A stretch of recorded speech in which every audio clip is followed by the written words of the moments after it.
Bueno, Jesús Aníbal Suárez, coordinador del tema agrario en el Instituto Latinoamericano de Servicios Legales Alternativos, ILSA. El tema del derecho a la tierra y el derecho tiene que mirarse en una perspectiva histórica.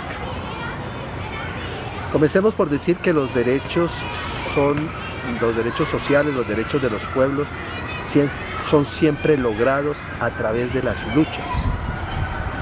Y en los momentos en que los movimientos populares y sociales tienen auge, tienen fortaleza, tienen a su vez políticas concretas y tienen iniciativa, logran reformas que les sean favorables. En Colombia, en el siglo XX se dieron 10 reformas agrarias y corresponden ellas a los momentos de auge de los movimientos populares a nivel nacional e internacional. La ley de reforma agraria del 36, en donde había un movimiento popular avanzado, fue contrarrestada por la ley agraria del 44, en donde los grandes terratenientes se reorganizaron y lograron echar para abajo varias de esas conquistas. Viene la violencia en los años 50 y más adelante vienen las reformas agrarias de los años 60, que a raíz de la Revolución Cubana estimuló Carlos Lleras Restrepo. Después vino el Chicorazo y la echó para atrás esa ley de reforma agraria.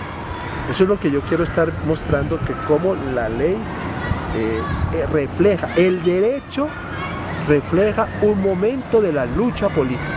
El derecho no tiene una autonomía distante al contexto político en que se mueve. Consagra un momento de esas luchas políticas. Y en esa forma podemos ver cómo en este momento se acaba de producir la ley del año 2007 de Estatuto de Desarrollo Rural, en donde las organizaciones campesinas han sido duramente combatidas, algunas de ellas aniquiladas, 2 millones de campesinos sin tierra, y quien está, el victimario en el poder, el doctor Álvaro Uribe, logra consagrar esa ley de reforma rural completamente contraria a los intereses de los campesinos. ¿Y usted cree que la Constitución ha favorecido en algo a los movimientos campesinos respecto al derecho a la tierra? Es que la Constitución por sí no es más que un punto de referencia de la correlación de fuerzas en un momento determinado, como pacto social. Si los movimientos campesinos hubiesen avanzado victoriosamente en cuanto a la transformación social de la sociedad en su conjunto, de los movimientos populares, otro sería la aplicación de la Constitución. La Constitución en sí es una norma allí que mucho, y específicamente en el campo de la tierra, tiene que ver con la correlación de fuerzas que consolida el poder político que dirige la nación en un momento determinado. ¿Me expliqué? Sí, sí. ¿Qué nos puedes decir acerca de la distribución equitativa de las tierras y la propiedad privada como función, que tiene que tener una función social? Bueno, la cuestión volvemos a la misma, es el poder político el que distribuye la tierra. Si hay un poder político popular, distribuiría la tierra de una forma, comenzando por las tierras de la sabana. Y cuando el poder político está en manos de la clase dominante, si acaso entrega tierras en sectores periféricos donde evidentemente la comercialización de los productos que allí se puedan dar se vuelve más costosa y no es competitiva con el resto de la producción. Entonces la equidad la va a determinar la correlación de fuerzas políticas y el poder político. ¿Quién está en el poder? Si las clases terratenientes o los sectores campesinos. ¿Es eso? Muchas gracias. ¿Es eso? Esas campesinas nacionales hicieron en el año 2003 un Congreso Nacional Agrario. En ese Congreso Nacional Agrario elaboraron el mandato agrario.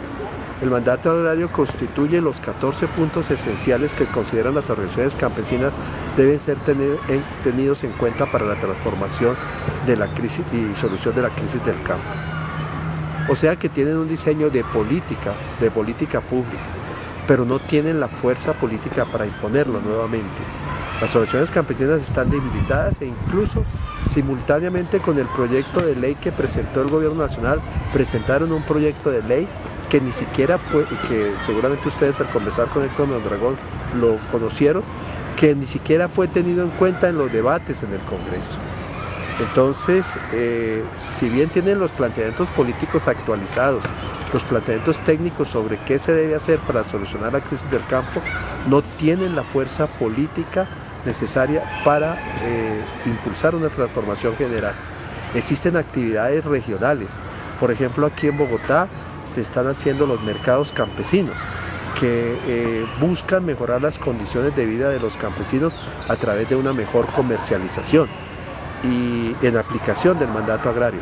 O en la región de Tumaco acaban de poner ante la mesa con presencia de Naciones Unidas y varias embajadas y del gobierno nacional una propuesta de plan de desarrollo para sustitución de los cultivos de uso ilícito. Y hay otra serie de experiencias regionales orientadas a mejorar las condiciones del campesinado, pero no tienen las organizaciones campesinas hoy la fortaleza para imponer una política que les sea favorable. Las organizaciones indígenas tenían ya una mayor cohesión en cuanto a formulación de propuestas políticas.